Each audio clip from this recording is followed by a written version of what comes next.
Hello polity buddies, welcome to my channel. और हम continue कर रहे थे अपने BA political science and competitive exam की सीरीज़ को, जिसमें कि हमने किया अपना Indian national movement and constitutional development का टिल यूनिट 4। और यूनिट 5 हमने स्टार्ट कर दिया है, जिसके कि ऑलरेडी चैनल पे 2-3 वीडियोज़ डले हुए हैं। और आज की वीडियो में हम कैबिनेट मिशन प्लान करने वाले हैं। Okay, so before starting the video, make sure कि आप सभी लोग अपने पेन पेपर लेके बैठ जाइए, सो दैट कि मैं जो भी पढ़ाऊँ आप उसको अपनी कॉपी में नोट्स करते जाइएगा। And apart from this major points, मैं जो एक्सप्लेन करती हूँ तो एक्सप्लेनेशन के भी कुछ कुछ आप अपने टिप नोट्स उसमें ऐड ऑन करते जाइएगा। So let's start with the introduction part. तो होता यूँ है कैबिनेट मिशन प्लान के बारे में, मिड 1940s की बात है। ब्रिटिश एम्पायर आपको अच्छे से पता है, सेकेंड वर्ल्ड वॉर में भी ये लोग पार्टिसिपेट करते हैं। कहने को तो ये जीत जाते हैं, बट बोलते हैं ना, वॉर में चाहे आप जीतो या हारो, कमज़ोर तो होना ही है। बस वैसे ही होता है अंग्रेज़ों के साथ भी। आफ्टर सेकेंड वर्ल्ड वॉर ये अंग्रेजी सरकार काफ़ी कमज़ोर पड़ जाती है। और तो और इंडिया में ही, इनसाइड इंडिया नेशनलिस्ट प्रेशर काफ़ी ज़्यादा था। मास मूवमेंट का ग्रोथ हो रहा था under the leadership of Congress, Mahatma Gandhi. Muslim league में भी मोहम्मद अली जिन्ना हो गए।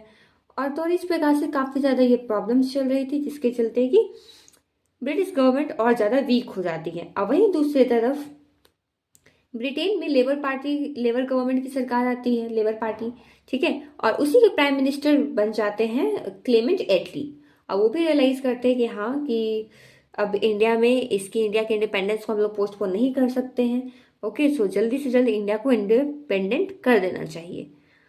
तो और इसको करने के लिए हाँ, करना तो देखिए, अब इतने आइडियाज तो आ गए हैं, बट कुछ कुछ इश्यूज सामने में आ जाते हैं। इश्यूज ये आता है कि how to transfer power peacefully. ठीक है, पावर ट्रांसफर करना है, बट इसको पीसफुली कैसे करें? कैसे? जो कांग्रेस का डिमांड है कि हमें यूनाइटेड इंडिया चाहिए, है ना, देख सकते हो आप, रिकॉन्साइल डिमांड। कांग्रेस का डिमांड है यूनाइटेड इंडिया का, अब मुस्लिम लीग का डिमांड है पाकिस्तान का। अब ये दोनों की डिमांड को रिकॉन्साइल कैसे किया जाए, क्योंकि दोनों ही एक दूसरे से अपोजिट हैं। अब ये इशू आ गया था, इस इश्यूज को रिजॉल्व करने के लिए ही ये जो क्लेमेंट एटली है वो भेजते हैं कैबिनेट मिशन प्लान। तो होप सो कि आपको इंट्रोडक्शन पार्ट में समझ में आ गया है कि what is cabinet mission plan, और हम समझते हैं इसके कॉम्पोजिशन को। जैसा कि आप देख सकते हैं, कैबिनेट मिशन प्लान को भेज दिया जाता है इंडिया में मार्च 1946 में। और अब देखिए, ये जो कैबिनेट मिशन प्लान है, इसमें 3 सीनियर ब्रिटिश कैबिनेट मेंबर्स आते हैं, ठीक है। याद करते चलना है साथ में, ठीक है। PAS पास याद कर लीजिए।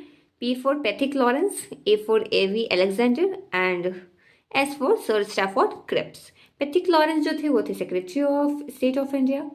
सर स्टैफोर्ड क्रिप्स हो गए आपके जो बोर्ड ऑफ ट्रेड होता है ना, उसके प्रेसिडेंट थे, ठीक है। और हो गए आपके AV अलेक्जेंडर। AV अलेक्जेंडर जो है फर्स्ट लॉर्ड ऑफ एडमिरल्टी। अब आप कंफ्यूज हो गए एडमिरल्टी क्या होता है, तो देखिए, जो रॉयल नेवी होती है ना, उसके जो कमांडर होते हैं उसको बोलते हैं एडमिरल। वही एडमिरल्टी के पहले लॉर्ड थे AV अलेक्जेंडर। ये तीनों मिलके, जो कि कैबिनेट मेंबर्स थे, ब्रिटिश कैबिनेट मेंबर्स, तीनों मिलके आते हैं इस मिशन के साथ। अब हम देखते हैं, हमने इसका इंट्रोडक्शन समझ लिया, कंपोजिशन समझ लिया, अब हम समझेंगे इसके ऑब्जेक्टिव्स को। अगर ऑब्जेक्टिव की बात करें तो देखिए, इसके एम्स को देखते हैं। पहला था ट्रांसफर ऑफ पावर। अब ब्रिटिश हैंड से पावर ट्रांसफर होता है टू इंडियन हैंड्स, जितनी जल्दी हो सके, क्योंकि अब इंडिया को आज़ाद करवाना है। फिर क्या था, इंडिया की यूनिटी को सिक्योर किया जाता है, और दूसरी तरफ जो माइनॉरिटी है उनकी राइट्स को भी प्रोटेक्ट किया जाता है। ओके, और तो और क्या किया जाता है, हमारे यहाँ कॉन्स्टिट्यूशन मेकिंग बॉडी बनाई जाती है, जो कि हर एक कम्युनिटी को रिप्रेजेंट करेगी। और तो और इस मिशन में यहाँ पे एक बैलेंस भी बनाया गया। बैलेंस किसके बीच में? कांग्रेस और मुस्लिम लीग के बीच में, क्योंकि कांग्रेस का डिमांड था यूनाइटेड इंडिया का, अब मुस्लिम लीग का डिमांड था कि सेपरेट स्टेट मुस्लिम का होना चाहिए भैया, दैट इज पाकिस्तान। जिसके डिमांड कर रहे थे दोनों दोनों एक दूसरे से अपोजिट था, और इसके पीछे बैलेंस बनाने का काम किया आपके कैबिनेट मिशन से। तो इसका यही ऑब्जेक्टिव रहा है। अब हम देखते हैं इसके मेन प्रोविजंस को। पहला प्रोविजन है यूनियन ऑफ इंडिया। देखिए, यूनियन ऑफ इंडिया जो है वो फॉर्म किया गया, ठीक है, ब्रिटिश इंडिया और प्रिंसली स्टेट्स दोनों को मिलाकर। मतलब वैसे टेरिटरीज जहाँ पे ब्रिटिश की सरकार थी, और वैसे टेरिटरीज जहाँ पे राजा महाराजा राज करते थे, दोनों को मिला के बना दिया गया यूनियन ऑफ इंडिया। अब ये यूनियन ऑफ इंडिया जो थी, इनके पास जो मतलब जो सेंटर में वो सिर्फ 3 ही सब्जेक्ट्स, 3 ही विषयों पर कानून बनाना, ये सबको कंट्रोल करना रहेगा। पहला है डिफेंस, दूसरा फॉरेन अफेयर्स और तीसरा जो है आपका कम्युनिकेशंस। अब बाकी जितने पावर्स बचे हैं वो सब किसके पास रहेंगे? प्रोविंसेस के पास। Rest powers equals to provinces. और यह बात याद रखिएगा कि प्रोविंसेस को कोशिश गई कि मैक्सिमम से मैक्सिमम ऑटोनॉमी दी जा सके। पहला प्रोविजन ये हो गया। दूसरा प्रोविजन है ग्रुपिंग ऑफ प्रोविंसेस। अब ग्रुपिंग ऑफ प्रोविंसेस में क्या होता है कि जो प्रोविंसेस थी ब्रिटिश इंडिया की, उसको 3 सेक्शन में बांट दिया गया। Okay, group A, group B, group C. Group B में क्या आ जाएंगे? हिंदू मेजोरिटी वाले areas, Hindu majority area group B. अब वैसे जहाँ पे मुस्लिम बेचारे माइनॉरिटी में है तो वो कहला जाएंगे ग्रुप बी, जो कि नॉर्थ वेस्ट हो गया आपका। और ग्रुप सी में आ जाएंगे आपकी ईस्ट वाले एरिया, जहाँ पे मुस्लिम जो है मेजॉरिटी में है। देखिए, नॉर्थ वेस्ट में मुस्लिम माइनॉरिटी में और ईस्ट में मुस्लिम मेजॉरिटी में, तो ये ग्रुप सी में आ गए। आपको इन शॉर्ट बताऊं तो ग्रुप ए में हिंदू के लिए है, ग्रुप बी में पंजाब और ग्रुप सी में मुस्लिम।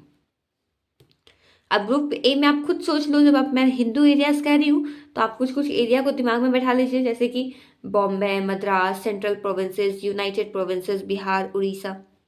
और मैं अगर मुस्लिम माइनॉरिटी में है मतलब कुछ तो है, जैसे कि पंजाब, सिंध, NWFP मतलब नॉर्दर्न वेस्ट फ्रंटियर प्रोविंस, और एक बालूचिस्तान हो गया इधर माइनॉरिटी में। और मेजॉरिटी में कहाँ मिलेंगे? बंगाल एंड असम में। ठीक है, बंगाल एंड असम। और एज ग्रुप जो था, इसको बोल दिया गया कि आप अपना खुद का कॉन्स्टिट्यूशन बनाइए, जो भी सब्जेक्ट्स है आपके जुरिस्डिक्शन में जो आते हैं, है ना। और वहीं जो यूनियन है, आपको तो पता ही है कि उसको जो मैंने आपको 3 सब्जेक्ट्स दे दिए, defence, foreign affairs and communications, उस पर बनाएंगी। तो ये हो गया इसका दूसरा प्रोविजन। तीसरा प्रोविजन है कंस्टिट्यूएंट असेंबली। सो कॉन्स्टिट्यूएंट असेंबली में क्या होता है कि 389 मेंबर्स इलेक्ट होके आते हैं। अब ध्यान से समझना है इसके कॉम्पोजिशन को। ओके, 292 मेंबर्स जो थे वो इनडायरेक्टली इलेक्ट हुए थे प्रोविंसेस से, 292।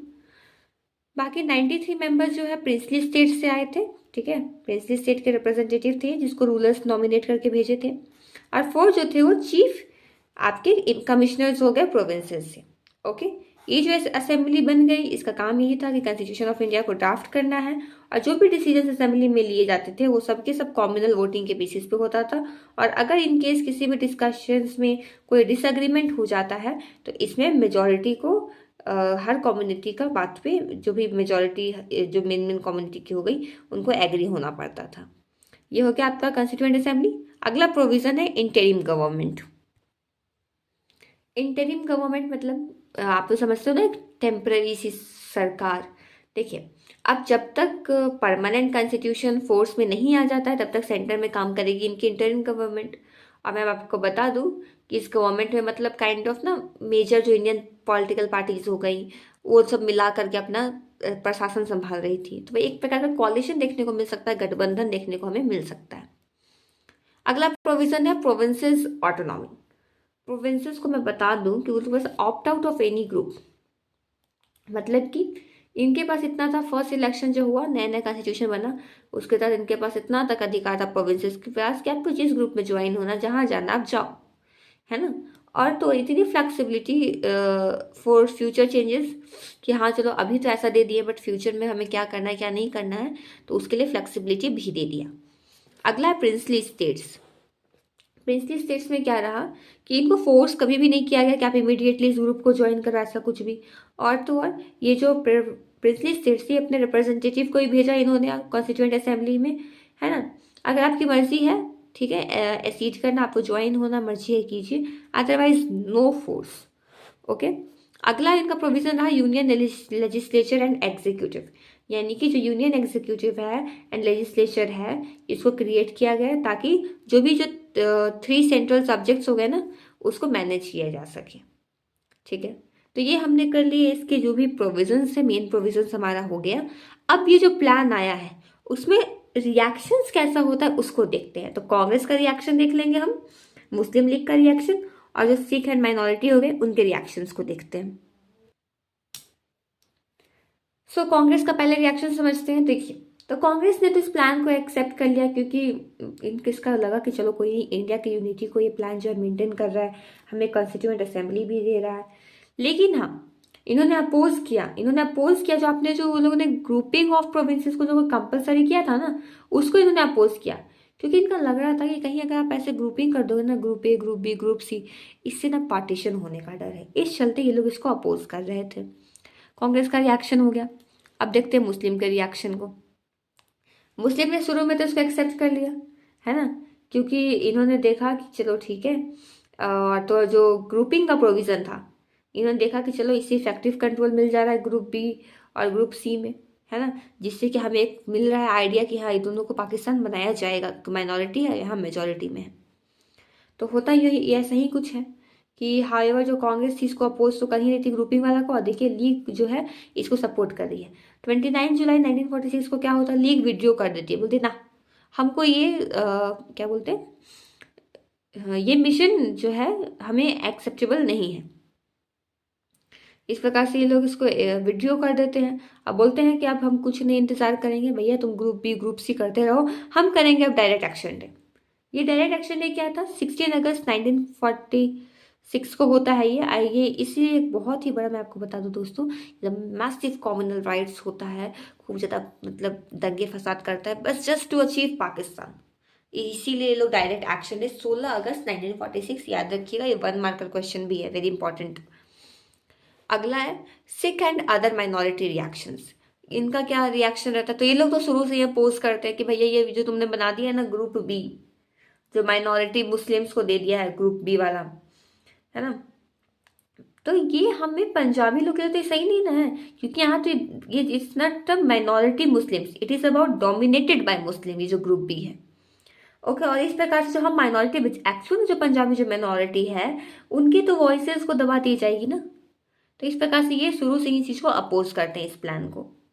अब हम देखते हैं इसके सिग्निफिकेंस को।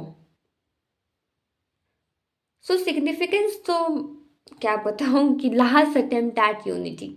अब ब्रिटिश का ये फाइनल एफर्ट है इंडिया को यूनाइट करने का, एक फेडरल फ्रेमवर्क बनाने का। ओके, अगला कॉन्स्टिट्यूएंट असेंबली का भी इन्होंने दे दिया है ना। अल्टीमेटली इन्होंने वो तो परमिशन नहीं दिया कि चलो भैया अपना इंडियन कॉन्स्टिट्यूशन ड्राफ्ट कर लो आप लोग। और क्या होता है, प्लान का फेलियर तो हो ही जाता है, क्योंकि काफ़ी ज़्यादा कम्युनल वायलेंस होते हैं, और इतना होता है कि एज अ रिजल्ट हमें देखने को मिलता है कि इंडिया और पाकिस्तान का पार्टीशन ही हो जाता है। या फिर बोल दीजिए कि एक फाउंडेशन बनाया था माउंटबेटन प्लान के लिए। डोंट वरी, माउंटबेटन प्लान हम लोग अगले वीडियो में कवर करेंगे, ठीक है। अब हम समझते हैं इसका क्रिटिकल एनालिसिस हम इसका करते हैं, इस कैबिनेट मिशन का। तो देखिए आपको समझने में ईजी हो इसलिए मैंने एक साइड में स्ट्रेंथ कर दिया, एक साइड में वीकनेसेस कर दिया। सो जो कैबिनेट मिशन प्लान है, देखिए इसमें पाकिस्तान की डिमांड करी है मुस्लिम लीग और इंडियन यूनिटी की डिमांड करी है कांग्रेस, तो इसके बीच में जो स्ट्राइक बैलेंस करने का काम किया है इस मिशन ने। और तो और देखिए सिचुएशन तो ऐसा था ना कि कब के राइट्स हो जाता और पार्टीशन हो जाता, लेकिन इसने एक हद तक बोल सकते हैं कि इमीडिएट पार्टीशन को रोका है, तो जो कि अच्छी बात है। और तो और मैक्सिमम ऑटोनॉमी भी दी प्रोविंसेस को, जो बाकी रेस्ट ऑफ सब्जेक्ट है उस पर अपना खुद से कानून बना सकते हैं। और जो डोमिनेशन का फियर था, है ना, उसको काफ़ी रिड्यूस किया और कॉन्स्टिट्यूएंट असेंबली बनाया। ये हो गया इसकी स्ट्रेंथ। अब देखते हैं इसके वीकनेस को। वीकनेस कुछ ऐसा रहता है कि जो इसने ग्रुपिंग ऑफ प्रोविंसेस कर दिया ना, इसे डीप मिसट्रस्ट क्रिएट हो गया कांग्रेस और मुस्लिम लीग के बीच में। ओके, और जो कॉम्युनल प्रॉब्लम था इन लोगों ने उसको रिजॉल्व भी नहीं किया, उल्टा बढ़ ही गया। एंड जो प्रिंसली स्टेट्स थी उसको कुछ ज़्यादा ही टू मच चॉइसेस दे दिए, जिससे आगे चल के पूरा कॉम्प्लिकेटेड नेगोशिएशंस बन गया। और तो कॉम्युनल वोटिंग का प्रोविजन लेके आ गए, ठीक है, तो ये काफ़ी अनडेमोक्रेटिक है ना, ये कंस्टिट्यूएंट असेंबली में आप लेके आ जाते हो कॉम्युनल वोटिंग का सिस्टम। तो ये हो गया इसका क्रिटिकल एनालिसिस। अब हम समझते हैं इसके रीजंस फॉर फेलियर। सो पहला रीज़न तो यही है कि कांग्रेस और लीग के जो डिफरेंसेस थे, है ना, कि ओवर ग्रुपिंग कर दिया जा रहा है यहाँ पे, इस चलते फेल होता है। दूसरा क्या था कि जो आपका लीग है, लीग कहाँ डिमांड कर रही है, पाकिस्तान पाकिस्तान कर रही है और रिजेक्ट कर रही है यूनाइटेड इंडिया वाले कुछ चीज़ को, जो कि ऐसा तो था ही नहीं इस प्रोविजन में इनके, तो इस चलते इसका फेलियर हो जाता है। तीसरा कारण बन जाता है कॉम्युनल पोलराइजेशन, मतलब कि कम्युनिटी बेस्ड यहाँ पे हो जाता है, even though direct action day हो गया 16 अगस्त को, जिसके चलते काफ़ी ज़्यादा मैसिव वायलेंस देखने को मिल गया, तो इसके चलते भी ये प्लान फेल हो गया। और फोर्थ कारण ये है जो कि मुझे भी लगता है कि बहुत इंपॉर्टेंट है, कि लैक ऑफ ब्रिटिश वेल यानी ब्रिटिश खुद ही रेडी नहीं थी ये सब चीज़ों को करने के लिए, तो बस फॉर्मेलिटी कर रहे थे और इसी के चलते ये जो मिशन था ये फेल हो जाता है। अब हम देखते हैं इसके कंक्लूजन को। सो 1946 में आता है कैबिनेट मिशन प्लान, जो कि लास्ट सीरियस अटैम्प्ट था ब्रिटिश का, ताकि जो यूनाइटेड इंडिया बनाया जा सके, बट ऐसा कुछ होता नहीं है ना। फाउंडेशन रख दिया हमारे कॉन्स्टिट्यूंट असेंबली का, पर कहीं ना कहीं बोलते हैं ना कि जो इंडियन नेशनल कांग्रेस और मुस्लिम लीग, इसके बीच में डीप डिवाइड क्रिएट कर दिया। और क्योंकि इस चीज़ को, मिशन को रिजेक्ट किया गया, कॉम्युनल वायलेंस बढ़ा, तो नतीजा हमें एज अ पार्टीशन देखने को मिला। बट क्या बोल सकते हैं कि चैलेंजेस जो है बहुत कॉम्प्लेक्स रहे डीकॉलोनाइजेशन के, बट कहीं ना कहीं इसने ग्राउंड वर्क भी सेट कर दिया for Mountbatten plan and but somewhere and somewhat, कि इससे हमें आज़ादी के हम काफ़ी क्लोज पहुंच गए। इतने सारे जो मिशंस आ रहे हैं, कहीं ना कहीं ये मिशन हमारे लिए आ रहे थे, भले इसका कुछ नेगेटिव भी प्रभाव देखने को मिला, बट ऑल दो हमारे देश की भलाई ही रही। एंड बोलते हैं ना, कभी कभी साथ में रहने से काफ़ी लड़ाइयाँ होती हैं, कभी कभी दूर हो जाना भी सही होता है। और आई डोंट नो व्हाट, कुछ चीज़ें भगवान जो करते हैं अच्छे के लिए करते हैं। पार्टीशन हो गया, क्योंकि जो डायरेक्ट एक्शन डे में हमने देखा इतना सारा वायलेंस, एटलीस्ट उस नहीं होता अगर पहले पार्टीशन हो जाता, अगर ऐसा कुछ तो। हाँ, हम जानते हैं पार्टीशन के बहुत सारे प्रॉब्लम्स हैं, बट ये कैबिनेट मिशन प्लान ने कोशिश तो की इसे रोकने की, इमीडिएट पार्टीशन को रोक लिया, बट अल्टीमेटली तो नहीं रोक पाए। सो इस प्रकार से हमारा ये टॉपिक खत्म होता है with this. Thank you friends for watching my video, and if you really like the video then please do like, and if you have any queries or suggestions then please put it down in the comment box. और please मुझे बताइए कि मैं अगला किस subject पे आपकी videos बनाऊं, मुझे यू कमेंट बॉक्स में आप लोग बता देना। And for the next video, to get notifications, please do subscribe my channel and stay connected with me till that. Thank you, take care, good bye.